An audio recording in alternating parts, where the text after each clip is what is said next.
চিরসবুজ প্রকৃতি, এই প্রকৃতি তোমাকে আমাকে দিয়ে গেল শান্তি, কিন্তু এই শান্তির বাণী, এই শান্তি কজনে বা ধরে রাখতে চায়। এই প্রকৃতিকে আমরা আজ করতেছি বিলীন, করতেছি উজাড়।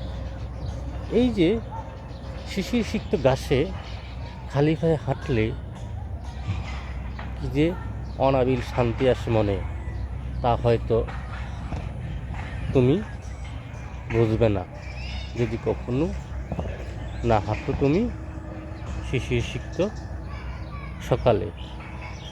সকালে বের হয়ে যাচ্ছ তোমার কাজে, পায়ে ছিল জুতা, কাজ শেষ করে যখন সন্ধ্যায় বাড়ি ফিরলে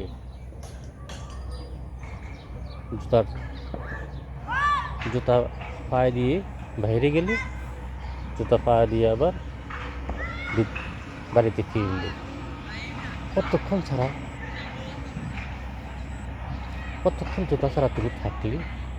একটিবার তুমি ভাবলে প্লাস্টিক আর চামড়ার উপর দিয়ে তো পুরোটা দিন চলে গেল। এই প্রকৃতি কতক্ষণ বা তোমাকে পেল? এই জমিন, এই প্রকৃতি, এই মাটি তোমার দেহকে কতক্ষণ বা স্পর্শ করতে পারলো? একটাবারও কি তুমি ভাবছো? একটাবারও ভাবো না। আজ থেকে তোমার পূর্বপুরুষ,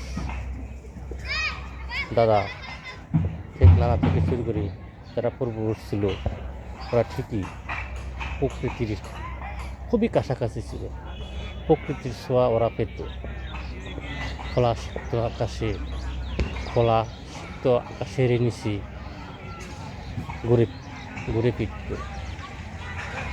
প্রকৃতি থেকে সব কিছু আরোহণ করত, প্রকৃতিকে সে নিজের মতো করে ভাবত। যখন প্রকৃতিকে নিজের মতো করে ভাবতেছিল, এই প্রকৃতিও তাদেরকে নিজের মতো করে ভাবতেছিল। বিকালবেলা অবসর সময় হয়তো খালি পায়ে প্রকৃতির সাথে মোলাকাত করত, প্রকৃতির কাছাকাছি যেত। কিন্তু আজ আমরা কই? হয়তো বা কেবল যতক্ষণ ঘুমাই, যতক্ষণ ঘরে থাকি, হয়তো ততক্ষণে জুতা ছাড়া থাকি, আর বাকিটা সময় তো জুতার উপরেই থাকি। প্লাস্টিকের সাথে আর চামড়ার সাথে স্পর্শ করতে করতে প্রকৃতিকে কখনো পাই।